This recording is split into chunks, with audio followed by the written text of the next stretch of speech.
Alrighty, today we're taking a look at a well system in my favorite spot, right behind the furnace. It's nice and tight and toasty back there. We can see this is our main water supply line. Looks like it's in pretty good shape. It's gonna come all the way down here to our well tank. The T-assembly itself and the hose bib look pretty good.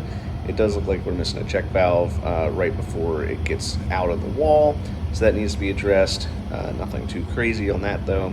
As it comes up, we're going to see there's no main water shutoff before it goes to the left or to the right. They do have individual shutoffs once it gets a little further along the line, but in our area you should have a shutoff before it splits out.